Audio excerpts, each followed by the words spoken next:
Justice Emeritus David Maraga and the task force, thank you for making this presentation of the interim report of the task force on police reforms and terms of service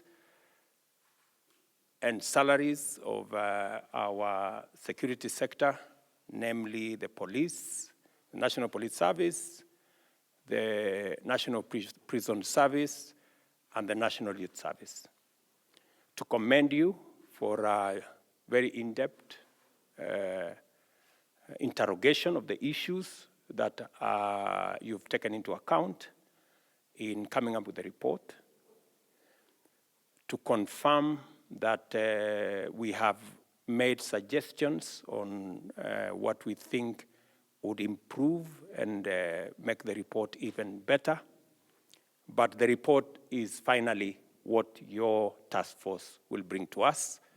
I just want to give you our commitment that we committed to our security sector, that we are going to work with them because of the responsibilities, heavy responsibilities that they have in securing the country, that the country must equally recognize the sacrifices and the heavy responsibilities that they carry out on all our behalf, so that the rest of us can sleep in peace, work in a secure environment, and be able to go about our businesses in the manner in which that we want. Taking into account what the report recommends, we will wait for the final report, and we have agreed that, Honorable Chairman, that the report should be presented latest in the next 1 month. And I will be sitting here waiting for that report in the next 1 month, because our policemen and women, the people in our Kenya prisons and our National Youth Service have been waiting. We know it was a huge responsibility. You have gone across the country. You've interrogated many people. You have listened to many presentations.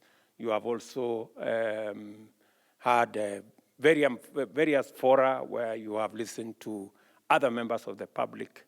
And that is as it should be, because we believe in public participation, so that every action that we carry out, every policy that we discharge has been informed by the widest possible public contribution of their ideas and suggestions. So 1 month.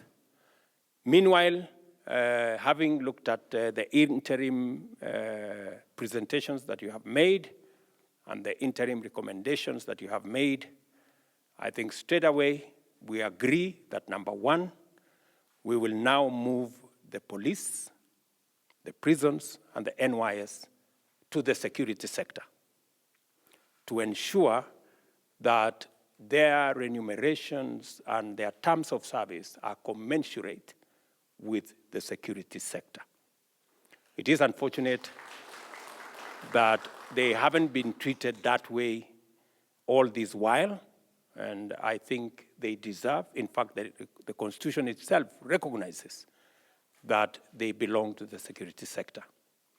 Number two, we have also agreed to the recommendation that there will be 2 entry points, one at the constable level and another one at the cadet level, so that we attract more professionals into the service and ensure that more people with requisite professional expertise can join the police. We now need more people in the sectors of cyber technology, many people who understand, because crime is evolving, and it is necessary for us to pick expertise that would help us manage new crime that is evolving in not just in Kenya, but also globally. And number three, that we agree with the recommendation of the enforcement of making sure that no officer serves in one station for more than 3 years.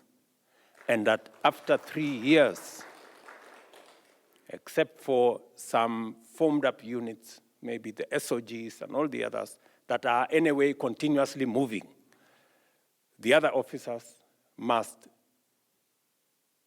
respect, and the IG and his team must now work to make sure that all officers that have served more than 3 years need to move to the next station. And going into the future, it will not be possible for anybody to be promoted if they have served only in one station.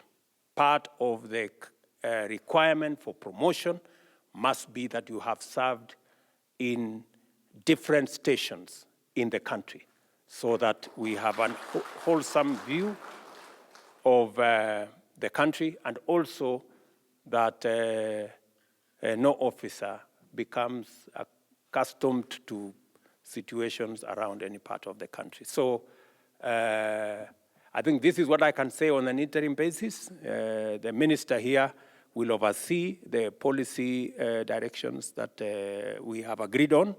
There are at least the 3 policy directions that we have agreed on, working, of course, with the IG and the chair of the National Police Service Commission to make sure that this moves forward.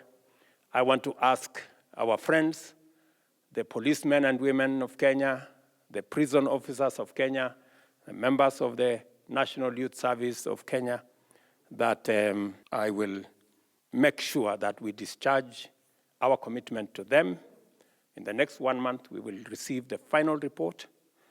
It is important that we begin, even as we look at the next 1 month, that whatever we have agreed on gets into implementation going into the future. And also that because we are digitizing government services across government, that all aspects of the police, including their salaries, their occurrence books, and all the other infrastructure around the police must now be digitized and accelerate the process of digitization so that it becomes a lot easier for Kenyans to interact with the police, to get service from our police, and to make sure that we deal with all manner of crime, both physical, online, and in all other spaces.